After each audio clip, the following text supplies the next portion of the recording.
Roots மக்களுக்கு வணக்கம். இன்னைக்கு நம்மளோட நிகழ்ச்சியில யாரை பத்தி பேச போறோம் அப்படின்னா மோனலிசாவை பத்தி தான் பேச போறோம்.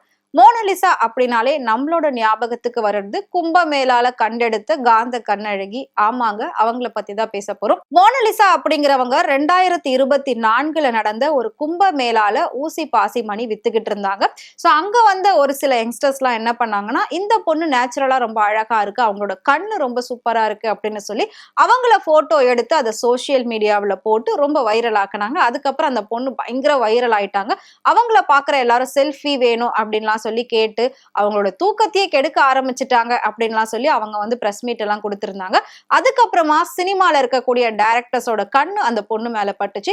உடனே அந்த பொண்ணுக்கு பட வாய்ப்பு கொடுக்கறவா அப்படின்னு சொல்லி ஒரு சில டைரக்டர் எல்லாம் கூப்பிட்டு வந்தாங்க. அப்படி கூப்பிட்டு வந்து அவங்கள வச்சு ஒரு படமும் எடுத்தாங்க, தி டைரி ஆஃப் மணிப்பூர் அப்படின்னு சொல்லி எடுத்திருந்தாங்க. சோ அதுக்கப்புறம் மோனலிசா நிறைய ஷாப் ஓபனிங்க்கு சீஃப் கெஸ்டா எல்லாம் போயிருந்தாங்க. ஒரு டைமண்ட் ஜுவல்லரி ஷாப்க்கு வந்து அவங்களுக்கு சீஃப் கெஸ்டா போயிருந்தாங்க. சோ அந்த மாதிரி ஒரு போட்டோ அவங்க லைஃப்ல நிறைய விஷயங்களை மாத்துச்சு, அவங்களோட டோட்டல் லைஃப் ஸ்டைலையே மாத்துச்சு அப்படின்னு சொல்லலாம். அந்த அளவுக்கு பாத்தீங்கன்னா எல்லா விஷயமும் அவங்களுக்கு ரொம்பவே பாசிட்டிவா நடக்க ஆரம்பிச்சது. அதை தாண்டி அவங்களுக்குன்னு ஒரு ஃபேன்ஸ் வந்து கிரியேட் ஆக ஆரம்பிச்சாங்க.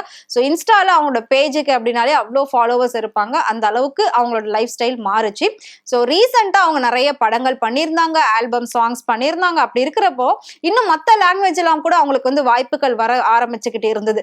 அந்த டைமிங்ல திடீர்னு என்ன பண்ணிட்டாங்க அப்படின்னா, ஒரு டைரக்டரோட சேர்ந்து படம் நடிக்கிறேன் அப்படின்னு சொல்லி அவங்க லிவ்வின்ல இருந்திருக்காங்க. லிவ்வின் மீன்ஸ் அதாவது அந்த டைரக்டர் வந்துட்டு, நான் உனக்கு நிறைய நடிக்க கத்து கொடுக்கணும், டான்ஸ் பண்ண கத்து கொடுக்கணும், ஃபைட் பண்ண கத்து கொடுக்கணும், இதெல்லாம் நீ தெரிஞ்சுக்கிட்டாதான் இன்னும் சினிமாவில நல்லா வர முடியும் அப்படின்னு சொல்லி அந்த பொண்ணு கூடவே வச்சிருந்து இவர் வந்து தப்பா மிஸ்யூஸ் பண்ண பார்த்திருக்காரு. சோ இதை போயிட்டு அவங்க வீட்டுல சொல்லும் போது அவங்க வீட்டுல இருக்கவங்க என்ன சொல்லியிருக்காங்க அப்படின்னா, லைஃப் மாறணும் அப்படின்னா இந்த மாதிரி அட்ஜஸ்ட்மெண்ட்லாம் நீ பண்ணிதான் ஆகணும் அப்படின்னு கட்டாயப்படுத்திருக்காங்க. சோ அந்த டைமிங்ல பாத்தீங்கன்னா மோனலிசா வந்துட்டு Facebookல ஒருத்தரை லவ் பண்ணிருக்காங்க. சோ அவரை தான் கல்யாணம் பண்ணிக்கிறதா உறுதியா இருந்திருக்காங்க. படம் ஷூட்டிங் அப்படின்னு சொல்லி கேரளாக்கு போன மாசம் வந்திருக்காங்க. அப்படி வரும்போதுதான், அதாவது போன மார்ச்ல வந்துட்டு கேரளாக்கு படம் ஷூட்டிங்னு சொல்லி வந்து அவங்களோட காதலனை, அந்த Facebook காதலனை கேரளாக்கு வர வச்சு 2 பேரும் திருட்டுத்தனமா கல்யாணமும் பண்ணிக்கிட்டாங்க. திருட்டுத்தனமா அப்படின்னா அவங்க வீட்டுல மட்டும்தான் யாரும் வரல, மத்தபடி பாத்தீங்கன்னா அந்த பையன் வீட்டுல எல்லாருமே ஒத்துக்கிட்டாங்க. அந்த பையனும் சாதாரண ஆள் இல்ல, சோ மிகப்பெரிய ஒரு ஆக்டர் அண்ட் மாடல் அப்படின்னு சொல்லப்படுது. இவர் மகாராஷ்டிரா மாநிலத்தை சேர்ந்தவர். சோ இவர் முஸ்லீம் அப்படின்னுமே சொல்றாங்க. இவங்க 2 பேரோட கல்யாணம் கேரளால ஒரு கோவில்ல நடந்தது. அங்க இருந்த இவங்களோட ஃபேன்ஸ் எல்லாம் சேர்ந்துதான் இந்த கல்யாணத்தை நடத்தி வச்சிருக்காங்க. ஃபேன்ஸ் மட்டும் கிடையாது, கேரளால இருக்கக்கூடிய ஒரு சில முக்கியமான மினிஸ்டர்ஸும் சேர்ந்து இந்த கல்யாணத்தை பண்ணி வச்சிருக்காங்க. கல்யாணம் பண்ண உடனே மோனலிசாவும் அவங்களோட கணவரும் என்ன பண்ணாங்க அப்படின்னா, போலீஸ் ஸ்டேஷன்ல போயிட்டு தஞ்சம் அடைஞ்சாங்க. ஏன் அப்படின்னா, கண்டிப்பா தம் பெற்றோர்களால பிரச்சனை வரும் அப்படின்னு சொல்லி போலீஸ் ஸ்டேஷன்ல போயிட்டு பாதுகாப்பு வேணும் அப்படின்னு சொல்லியிருந்தாங்க. மோனலிசா 18 வயசு கம்ப்ளீட் ஆனதுக்கு அப்புறமா தான் இந்த கல்யாணத்தை பண்ணிருக்காங்க. அவங்க மேஜர் ஆகட்டும் அப்படின்னு தான் அவரும் வெயிட் பண்ணி இந்த கல்யாணத்தை பண்ணிருக்காங்க. ஏன்னா மோனலிசாவோட வீட்டுல வேற மாப்பிளையும் பார்த்து வச்சிருக்காங்க. அது மட்டும் இல்லாம இந்த டைரக்டர் கூட போ, எந்த டைரக்டர் படம் நடிக்க கூப்பிடுறாங்களோ அவங்களோட போ அப்படின்லாம் சொல்லி நிறைய விஷயங்கள் அவங்களுக்கு பிடிக்காததை பண்ணிருக்காங்க. சோ இதுல இருந்து தப்பிக்கணும் அப்படின்னா 18 வயசு ஆன உடனே கல்யாணம் பண்ணிடலாம் அப்படின்றதுக்காக அவங்க வெயிட் பண்ணி இருந்திருக்காங்க. சோ வெயிட் பண்ணி 18 வயசு ஆயிடுச்சுன்னு சொல்லி போன மாசம் வந்து கல்யாணம் பண்ணாங்க. கல்யாணம் பண்ண ஒரு வாரத்திலே பாத்தீங்கன்னா கண்ணீரோட 2 பேரும், அதாவது ஹஸ்பண்ட் ஒய்ஃப் 2 பேரும் வந்து கண்ணீரோட பிரஸ் மீட் கொடுக்குறாங்க. அதே கேரளால என்னன்னு பிரஸ் மீட் கொடுத்தாங்க அப்படின்னா, இதுக்கு முன்னாடி பாலிவுட் டைரக்டர் சனோஜ் மிஸ்ரா அப்படிங்கிறவர் தான் மோனலிசா கிட்ட தப்பா நடந்துக்க ஆரம்பிச்சிருக்காரு. சோ அதுக்கப்புறமா தான் அவங்க அங்க இருந்து தப்பிச்சு வெளியில வந்து இவரை லவ் பண்ணி கல்யாணம் பண்ணிக்கணும் அப்படின்னு முடிவெடுத்து கல்யாணமும் பண்ணியிருந்தாங்க. சோ அவரு இதுக்கு முன்னாடி அவங்க கூட இருந்த போட்டோஸ், வீடியோஸ் இதெல்லாத்தையும் எடுத்து வச்சுட்டு, கல்யாணத்துக்கு அப்புறமும் நீ வந்து வரணும், நான் வந்து படம் நடிக்க கூப்பிட்டா நீ வரணும் அப்படின்லாம் சொல்லி அவர் ரொம்ப டார்ச்சர் பண்ணிருக்காரு. தப்பா மெசேஜ் எல்லாம் ஆபாசமா அனுப்பியிருக்காரு. சோ இது வந்து கல்யாணத்துக்கு அப்புறமும் தொடருது அப்படின்றதுனாலதான் அவங்க ஹஸ்பண்ட் சப்போர்ட்டோடவே 2 பேரும் சேர்ந்து பிரஸ் மீட் கொடுத்திருந்தாங்க. அந்த மெசேஜ் எல்லாம் கூட அவங்க காட்டியிருந்தாங்க. ரொம்ப கண்ணீர் மல்க மோனலிசா வந்து பேசியிருந்தாங்க. சோ இப்போ என்ன நடந்திருக்கு அப்படின்னு பாத்தீங்கன்னா, இன்னொரு குற்றச்சாட்டு மோனலிசா மேலேயே திரும்பி இருக்கு. எப்பவுமே மோனலிசாக்கு அவங்களோட ஃபேன்ஸ் எல்லாம் ரொம்ப சப்போர்ட் பண்ணி தான் பேசுவாங்க.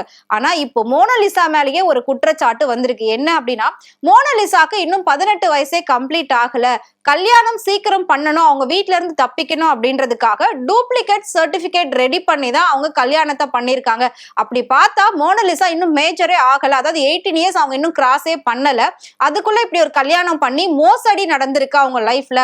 அவங்க ஹஸ்பண்ட் தான் இது எல்லாத்தையும் பண்ணிருக்காரு. இது மோனலிசாக்கும் தெரியும். சோ மோனலிசாவோட ஹஸ்பண்ட் மேல ஒரு வழக்கும் பதிவு பண்ணிருக்காங்க, போக்சோ வழக்கு பதிவு பண்ணிருக்காங்க. ஏன்னா 18 வயசுக்குள்ள இருக்கக்கூடிய அந்த சின்ன பொண்ணை வந்து ஏமாத்தி கல்யாணம் பண்ணிருக்கிறதா சொல்லி போக்சோ வழக்கு பதிவு பண்ணிருக்காங்க. சோ இதோடைய விசாரணை இப்ப ரொம்பவே தீவிரமா போய்கிட்டு இருக்கு. ஏற்கனவே நாம வந்து இதை பத்தி நிறைய வீடியோஸ்ல பேசியிருக்கோம். இப்பதான் வளர்ந்து வராங்க ஒரு நல்ல நடிகையா. அவங்க நல்லா நடிச்சு அவங்க குடும்பத்தை மாத்தலாம், அவங்க ஊரை மாத்தலாம், அவங்களோட சமூகத்தை மாத்தலாம். ஏற்கனவே மோனலிசா முதல் படத்துக்கு வாங்கின சம்பளத்தை தான் ஊர்ல இருக்கக்கூடிய ஒரு ஸ்கூலுக்கு டொனேஷனா கொடுத்தாங்க. அங்க இருக்கிற குழந்தைங்க எல்லாம் படிக்கணும், ஏன்னா படிப்பை கொடுத்துட்டோம் அப்படின்னா அவங்களோட லைஃப் அவங்க பாத்துப்பாங்க. நான் படிக்கல, சோ அதனால என்னோட முதல் சம்பளத்தை நான் வந்து ஸ்கூலுக்கு கொடுக்கறேன்னு சொல்லி அவங்க ஊர்ல இருந்த ஒரு ஸ்கூலுக்கு கொடுத்தாங்க. இந்த மாதிரி நல்ல விஷயங்கள்லாம் பண்ணிட்டு வரும்போது அவங்க லைஃபே மாறும்போது சடனா கல்யாணம் அப்படின்னு ஒண்ணு பண்ணாங்க. ஓகே, கல்யாணம் பண்ணி இனி ஹாப்பியா இருப்பாங்க அப்படின்னு பார்த்தா அதுலயும் ஒரு ஃபோர்ஜரி, ஒரு மோசடி நடந்திருக்கு அவங்களோட லைஃப்ல. இதெல்லாம் அவங்களுக்கு தெரிஞ்சு நடக்குதா இல்ல தெரியாம நடக்குதா? ஒரு பொண்ணு ஒரு போட்டோல வைரல் ஆனது பெரிய குத்தமா அப்படின்ற மாதிரி தான் ரசிகர்கள் எல்லாம் கேள்வி கேட்டுட்டு இருக்காங்க. சோ ஒரு போட்டோ ஒரு பொண்ணோட வாழ்க்கையை தலைகீழ மாத்தி போட்டுருச்சு அப்படின்னா அது மோனலிசாக்குது உண்மையாவே பொருந்தும். அந்த அளவுக்கு அவங்களோட லைஃப்ல நிறைய சம்பவங்கள் நடந்துருச்சு. இப்போ கல்யாணமும் பிரச்சனை ஆயிடுச்சு. அவங்க இன்னும் 18 இயர்ஸ் கிராஸ் பண்ணல. சோ அவங்க ஹஸ்பண்ட போக்சோல இப்ப கைது பண்ண போறாங்க. சோ அதுக்கான தீவிர விசாரணை போய்கிட்டு இருக்கு. இப்போ மோனலிசா வந்து திரும்பவும் அவங்க பேரண்ட்ஸ் கிட்டே ஒப்படைக்கிறதுக்காக போலீசார் எல்லாமே முடிவு பண்ணி அவங்க ஊருக்கு கூட்டிட்டு போயிட்டு அவங்க பேரண்டோட சேர்த்து ஒப்படைக்க போறாங்களாம். சோ மறுபடியும் மோனலிசா அவங்க பேரண்ட் கூடவே இருப்பாங்களா ஒழுங்கா, இல்லாட்டி அவங்க அங்கிருந்து வெளியில வருவாங்களா? இப்ப அவங்க சமூகத்தை ஆளுங்கள்லாம் அவங்களை எப்படி பார்ப்பாங்க, சேர்த்துப்பாங்களா? இந்த மாதிரி பல பிரச்சனைகளுக்கு நடுவுல அந்த ஒரு பெண் மாட்டிக்கிட்டு முழிச்சிட்டு இருக்காங்க. அவங்களோட எதிர்காலம் எப்படி முடிய போகுது, எந்த லெவல்ல இருக்க போகுது? நல்லா வளர்ந்துட்டு வர நடிகை அடுத்தடுத்து படங்கள்ல நடிக்க போறாங்களா, இன்னும் மத்த லாங்குவேஜ்ல வந்த வாய்ப்புகளை அவங்க வந்து பயன்படுத்த போறாங்களா அப்படின்றத நாம வெயிட் பண்ணி பார்க்கலாம். இந்த மாதிரி தேவையில்லாம நாம எடுக்கக்கூடிய ஒரு சில முடிவுகள்லாம் இப்படி பிரச்சனையில போய் முடியும் அப்படின்றது இதுக்கு வந்து மிகப்பெரிய ஒரு எடுத்துக்காட்டா இருக்கும் அப்படின்னு நினைக்கிறேன். சோ எல்லாருமே யோசிச்சுதான் ஒவ்வொரு விஷயத்தையும் பண்ணணும். சோ நம்மளோட கரியரை நம்ம ஃபர்ஸ்ட் ஸ்ட்ராங் பண்ணிட்டோம் அப்படின்னா அதுக்கப்புறம் எந்த பிரச்சனை வந்தாலும் ஈஸியா நம்மளால ஃபேஸ் பண்ண முடியும். மோனலிசாவுடைய இந்த நிலைமையை பார்த்து ரசிகர்கள்லாம் என்னடா இது, அந்த பொண்ணு பாட்டுக்கு எங்கேயோ ஊசி மணி பாசி மணி வித்துக்கிட்டு இருந்துச்சு, அப்படியே இருந்திருந்தா கூட நல்லா இருந்திருக்கும், அதை ஒரு போட்டோ எடுத்து அதை வைரல் பண்ணி அந்த பொண்ணை பெரிய லெவல்ல மாத்தி திரும்பவும் அவங்க குடும்பத்திலே கூட்டு போய் விட்டு இப்ப அவங்க குடும்பத்துல ஏகப்பட்ட பிரச்சனை வரும், அவங்க சமூகம் வந்து அந்த பொண்ணை ஒதுக்கி வைக்க பார்க்கும் அப்படின்லாம் வந்து பேசிட்டு இருக்காங்க. சோ மோனலிசாவோட எதிர்காலம் எப்படி முடிய போகுது அப்படின்றத பார்க்கலாம். சோ நான் சொன்ன இந்த இன்ஃபர்மேஷனை பத்தி நீங்க என்ன நினைக்கிறீங்க அப்படின்றத மறக்காம கமெண்ட்ல சொல்லுங்க. இதே மாதிரி டே பை டே இன்ட்ரெஸ்டிங்கான இன்ஃபர்மேஷன்லாம் தெரிஞ்சுக்கணும், டே பை டே அப்டேட் தெரிஞ்சுக்கணும் அப்படின்னு நினைச்சீங்கன்னா மறக்காம ஃப்ரெண்ட் டூட் சேனலை ஃபாலோ பண்ணிக்கோங்க.